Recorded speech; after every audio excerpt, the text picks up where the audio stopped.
నమస్తే, welcome to our channel. నేను మిషాల్ని. తెలంగాణ మాజీ ముఖ్యమంత్రి బీఆర్ఎస్ అధినేత కేసీఆర్ చాలా రోజుల తర్వాత మీడియా ముందుకు వచ్చారు. మళ్ళీ ఎప్పట్లాగానే తెలంగాణ సెంటిమెంట్ రాజేసే ప్రయత్నం చేశారు. ఏపీ ముఖ్యమంత్రి చంద్రబాబు నాయుడుపై, ఏపీ అభివృద్ధిపై, ప్రధానంగా వైజాగ్ పై తన అక్కసు వెళ్లకక్కారు. దాదాపు తన ప్రెస్ మీట్ లో తెలంగాణ సీఎం తన ప్రత్యర్థి రేవంత్ రెడ్డి పేరు కంటే చంద్రబాబు పేరే ఎక్కువగా తలుచుకున్నారు కేసీఆర్. తెలంగాణలో ఇటీవల ఫ్యూచర్ సిటీ వేదికగా గ్లోబల్ సమ్మిట్ జరిగిన విషయం తెలిసిందే. దీనిపై కేసీఆర్ మాట్లాడుతూ ఈ సమ్మిట్ అంతా బోకస్ అన్నారు. అక్కడితో ఆగకుండా ఇలాంటి సమ్మిట్లకు చంద్రబాబు నాయుడు ఆద్యుడని, ఇలాంటి సదస్సులు జరిగేవి అన్ని బోగస్ ఎంఓయూలని ప్రకటించేశారు.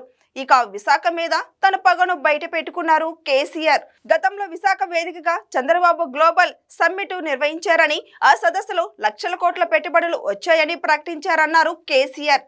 ఆ ఒప్పందాలు చేసుకున్నది స్టార్ హోటల్లో ఉండే వంట మనుషులు సప్లై చేసే బెరార్లాంటూ ఆరోపణలు చేశారు కేసీఆర్. చంద్రబాబు చెప్పిన లెక్కల ప్రకారం 20 లక్షల కోట్ల పెట్టుబడులు వచ్చి ఉంటే ఈ పాటికి రాష్ట్రం ఎంతో మారిపోయి ఉండేదని, కనీసం 10,000 కోట్లు కూడా రాలేదని విమర్శించారు. తెలంగాణ ప్రస్తుత సీఎం రేవంత్ రెడ్డికి చంద్రబాబే గురువు అని, అందుకే రేవంత్ కూడా చంద్రబాబు లాగే ఫ్యూచర్ సిటీ బోటకపు ఎంఓఏలతో ప్రజలను మభ్య పెడుతున్నారన్నారు కేసీఆర్. అయితే కేసీఆర్ కామెంట్స్ పై టీడీపీ నేతలు మండిపడుతున్నారు.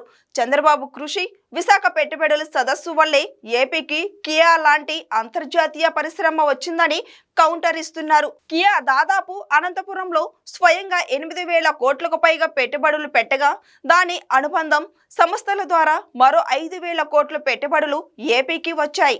విశాఖకు సైతం ఐటీ సంస్థలు క్యూ కడుతున్నాయి. ఇప్పటికే గూగుల్ విశాఖ వేదికగా డేటా సెంటర్ ఏర్పాటుకు ముందుగా రాగా, కాగ్నిజెంట్, టీసీఎస్, ఇన్ఫోసిస్ సంస్థల తమ కార్యకలాపాలు ప్రారంభించేందుకు సిద్ధమయ్యాయి.